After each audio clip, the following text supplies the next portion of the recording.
মা, হ্যাঁ, হ্যাঁ তোমার কটা ছেলে মেয়ে? 5টা ছেলে 3টে মেয়ে। হ্যাঁ, তখন ওই যে আমাদের যে পাশে খ্রিস্টান পাড়া আছে, হ্যাঁ ওখানে মেরু ম্যাকুল এখন যেটা স্কুল হয়েছে, ওটা আগে হসপিটাল ছিল। হ্যাঁ, খ্রিস্টানরাই ছিল, ডাক্তার হ্যাঁ, ছিল। হ্যাঁ, হ্যাঁ, নিম হাসপাতাল ছিল, হ্যাঁ, নিমেরা সরকার হ্যাঁ তখন হাসপাতাল। তো ওখানে ওখানে তুমি আর কি, ওরা খুব ব্যবহার ভালো ছিল ওদের, না? হ্যাঁ, খুব আর ভালো একটা ছিল। যেটা ইংলিশ মিডিয়াম হয়েছে যে হোলি চাইল্ড, হ্যাঁ ওটা গেটের ওখানে, ওটাও তো খ্রিস্টানদের ছিল, ওটা হুম, এখন স্কুল হয়েছে, ওটাও তো হসপিটাল ছিল। হ্যাঁ, ওখানে ওটাও। তো আমিও হয়েছি, হুম, শুনেছি, হ্যাঁ ও আমার ভাই হয়েছে, হ্যাঁ। কিন্তু এখন তো স্কুল হয়ে গেছে, তখন মেয়েদের ব্যবহার খুব ভালো ছিল, না? ওরা হুম, শুনেছিলাম মেজদি যখন হয়েছে নাকি একটা মেম সাহেবদের বাচ্চা হয়েছে, কি জলে নাকি ডুবিয়েছিল, মেজদিকেও ডুবিয়েছিল হ্যাঁ, নাকি? মেজদি যখন হয়েছিল, হুম, তুমি বলছিলে না একটা কি জলে ডুবিয়ে দিয়েছিল ওদের হ্যাঁ, একটা হ্যাঁ, বাচ্চা? ও, মদে ডুবালো। ও মেজদি তো খুব ফর্সা, চুলগুলো লাল ছিল হুম, মেজদির, হ্যাঁ। হ্যাঁ, আর ওরা এমনি খাওয়া দাওয়া কিরকম দিত তোমাদের? খাওয়া দাওয়া ভালো দিত। সকালবেলা পাউরুটি, চা, হরলিক্স সব দিত। হ্যাঁ, ওখান থেকেই খাবার দিত। আবার বাড়ির থেকে দুপুরের খাবার সাবরি নিয়ে যেত। ও, বাড়ির কাছে তো হ্যাঁ হাসপাতাল। ওই 10 মিনিট হেঁটে গেলে, হেঁটে যেত। হেঁটে গেলেই আমাদের বাড়ি থেকে সকালের 10 মিনিট। খাবারটা টিফিন সবাইকে এমনি দিত ওটা। হুম, হুম। আর খ্রিস্টানদের ওটা ছিল, একটা চার্চ ছিল ভালো, ওখানে এমনি পরিবেশটা ভালো। আমাদের গ্রাম মানে কি একদম রোডের গায়েই বাড়ি, কিন্তু আর কি তবু পাড়া আর কি, গ্রাম গ্রাম ভাব, একটু শহর সব কিছু আর কি। তোমার আধ ঘন্টার মধ্যে কলেজ টলেজ সব, স্কুল, সিনেমা হল, রানাঘাটে যখন 4টে হল ছিল, সব সিনেমা দেখতে যেত।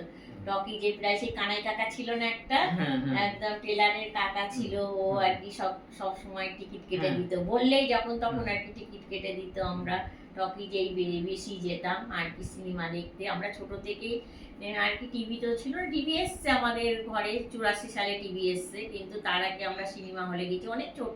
হংসরাজ দেখতে গেছি, মনে পড়ে তখন ক্লাস আমি 3তে পড়ি। হ্যাঁ, সেই তখন পায়রাঙ্গার হলে গেছিলাম, 2 টাকা করে টিকিট ছিল, মাঠ দিয়ে গেছি।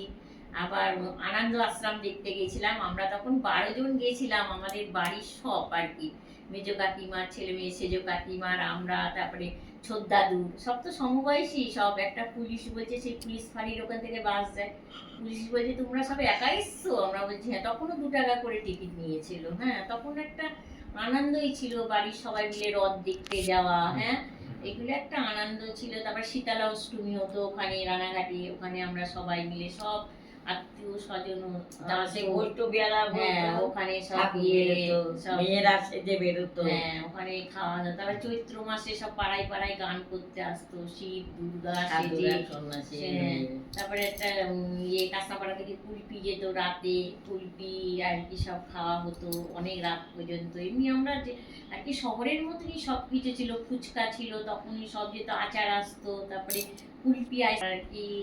কি বলবো, একটা আমাদের ওখানে পাশে একটা সাহা বাড়ি ছিল আর কি, ওরা খুঁট্টা খুঁট্টা করতো, ওদের বাড়ির মেয়েরা ছিল, তারপরে ব্রাহ্মণ ছিল, জাপানি ফার্মে অনেক মেয়েরা ছিল। আমাদের সবাই একসঙ্গে পিকনিক হতো। তখন তো বাড়িতে চাল ডিম তেল এগুলো দিলে কিছু কেনাকাটা করতে হতো না।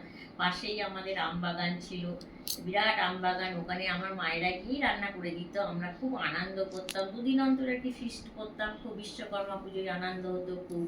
পাশে যেহেতু জাপানি ফার্ম, ওখানে বিশ্বকর্মা পুজো হতো, ডিপটি কল ছিল, ওখানে পুজো হতো। আমরা সব আনন্দ করতাম, ওখানে প্রসাদ খেতাম। সেই আনন্দগুলো আর কি বিয়ের পর আমি পাইনি। বাড়িতে দুর্গা পুজো হতো, আমরা সেই মহালয় থেকে আর কি আরম্ভ, বাড়িতে শিউলি ফুল গাছ ছিল, সব গাছ ছিল। ভোরবেলা আমরা ফুল তোলা থেকে, মালা গাঁথা থেকে, আর ওই 4 দিনই আমরা পুষ্পাঞ্জলি দিতাম। আমরা তখন কিন্তু অত জামার নেশা ছিল না, একটা জামা দিলে ওটাই খুশি, 4 দিন ধরে পরতাম। খুব আনন্দ হতো আমাদের, যে আনন্দটা আর কি, সেই আনন্দ আর কি কাউকে এখন ভাগ করা যাবে না। হ্যাঁ, হ্যাঁ অনেক কিছু হতো আমাদের বাড়িতে, অনুষ্ঠান, পুতুল নাচ হতো, অনেক কিছু হতো, যাত্রা হতো। আমার বাবাও একটু যাত্রার সঙ্গে গিয়েছিল, বাবা তো উত্তম কুমারের বাড়িতেও গিয়েছিল বলো। ওই একটা পানুবাবু বলেছিল, ওনার বাড়ি বেলেঘাটায় ছিল। হ্যাঁ বেলেঘাটায় ছিল, ওনার জমি জায়গা আমাদের ওখানে ছিল। সেটা আবার একটা পীরের মেলা হতো ওখানে, একটা 600-700 বছর আগে নিম গাছ আছে, এখনো পর্যন্ত মরেনি। ওটা আর কি মাঘী পূর্ণিমায় মেলাটা হয়, অনেকে ঢিল বাঁধে, যার মনস্কামনা পূর্ণ হয় অনেকে। হ্যাঁ, কিন্তু ওই আমরা আবার দাদু বলতাম ওনাকে, ওই দাদুর সঙ্গে বাবা উত্তম কুমারের বাড়িতে একদিন ছিল, গিয়ে গান বাজনা হয়েছে। বাবা বলে উত্তম কুমার খুব অমায়িক লোক ছিল, কিন্তু তার জ্যাঠামশাই আর কি, তার জেঠিমা ওনার দিদি ছিল। তা ওই জ্যাঠামশাই দিদি আমাদের বাড়িতে গিয়েছিল, মা রান্না করেছিল, সব খেয়েছিল। হ্যাঁ, তখন আমি অনেকটাই ছোট, কিন্তু আমার সঙ্গে গল্প করেছে, খুব গিয়েছিল, কিন্তু খুব মজা লেগেছে আর কি, কি বলবো। বাবা যে উত্তম কুমারের বাড়িতে গিয়েছি, উত্তম কুমার সঙ্গে কথা বলেছে, আমাদেরও খুব ভালো লাগে। আর বাবা না একটু যাত্রাও করতো, অনেক কিছু।